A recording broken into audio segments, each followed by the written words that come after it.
ನಾವು ತಿಂಗಳಿಗೆ 1 ಲಕ್ಷ, 5 ಲಕ್ಷ, 10 ಲಕ್ಷ ದುಡಿದ್ರು ಕೈಯಲ್ಲಿ ದುಡ್ಡು ನಿಲ್ತಾ ಇಲ್ಲ. ನಾವು ನಿಮ್ಮ ಕ್ವಶನ್ಸ್ನ ಎಕ್ಸೆಪ್ಟ್ ಮಾಡ್ತಾ ಇದ್ದೀವಿ, ಅದ್ರ ಮೇಲೆ ವಿಡಿಯೋಸ್ನು ಮಾಡ್ತಾ ಇದ್ದೀವಿ.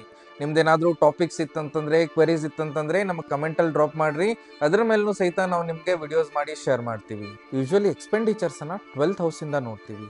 ನಾವು ಬಹಳಷ್ಟು ಕ್ಲೈಂಟ್ ಹೊರಸ್ಕೋಪನ್ನು ಅನಾಲಿಸಿಸ್ ಮಾಡಿದಾಗ ಅವ್ರ ಹೊರಸ್ಕೋಪಲ್ಲಿ ಏನೂ ಪ್ರಾಬ್ಲಮ್ಸ್ ಇಲ್ಲ. ಬಟ್ ಸ್ಟಿಲ್ ಅವ್ರ ಕೈಯಲ್ಲಿ ದುಡ್ಡು ನಿಲ್ತಾ ಇಲ್ಲ, ಅವ್ರಿಗೆ ಎಕ್ಸ್ಪೆಂಡಿಚರ್ಸ್ ಜಾಸ್ತಿ ಆಗ್ತಾ ಇದೆ. ಸೊ ಹಾಗಿದ್ರೆ ಇದಕ್ಕೇನು ರೀಸನ್ ಇರ್ಬೋದು? ಶುಕ್ರ ಗ್ರಹ ಅಂದರೆ ಯಾವುದೇ ಒಂದು ಹೊರಸ್ಕೋಪಲ್ಲಿ ಶುಕ್ರ ಗ್ರಹ ನೀಚನಿದ್ರೆ ಅವ್ರ ಹೊರಸ್ಕೋಪಲ್ಲಿ ಅನ್ವಾಂಟೆಡ್ ಎಕ್ಸ್ಪೆಂಡಿಚರ್ ಜಾಸ್ತಿ ಆಗ್ತಾ ಇರುತ್ತೆ, ಅವ್ರ ಕೈಯಲ್ಲಿ ದುಡ್ಡು ನಿಂತ್ಕೊಳ್ಳೋದಿಲ್ಲ. ಹಾಗಿದ್ರೆ ಇದಕ್ಕೇನು ಮಾಡಬೇಕು? ಶುಕ್ರ ಅಂತಂದರೆ ಸ್ತ್ರೀಕಾರಕ. ಸ್ತ್ರೀಯರಿಗೆ ಹೆಲ್ಪ್ ಮಾಡಿರಿ, ಅವ್ರ ಎಜುಕೇಷನಿಗೆ ಹೆಲ್ಪ್ ಮಾಡಿರಿ, ಅವ್ರು ಏನು ಪ್ರಾಬ್ಲಮ್ಸ್ ಹೋಗಿದಾರೋ ಆ ಪ್ರಾಬ್ಲಮ್ಸಿಂದ ಹೊರಗೆ ತರುವಂಥ ಒಂದು ಪ್ರಯತ್ನವನ್ನು ಮಾಡಿರಿ. ಇದರ ಜೊತೆಗೆ ಸಾಧ್ಯವಾದರೆ ಪ್ರತಿ ವರ್ಷ ಒಂದು ಬಡ ಕುಟುಂಬದ ಮಹಿಳೆಯ ಮದುವೆಗೆ ಹೆಲ್ಪ್ ಮಾಡುವಂಥ ಪ್ರಯತ್ನ ಮಾಡಿರಿ. ಇದರಿಂದನೂ ಸಹಿತ ನಿಮ್ಮ ಶುಕ್ರ ಗ್ರಹ ಸ್ಟ್ರಾಂಗ್ ಆಗ್ತಾನೆ. ಸೊ ಈ ರೆಮಿಡೀಸನ್ನು ಮಾಡೋದ್ರಿಂದ ನೀವು ನೋಡ್ರಿ ನಿಮ್ಮ ಲೈಫ್ ಹೇಗೆ ಚೇಂಜ್ ಆಗುತ್ತಂತ.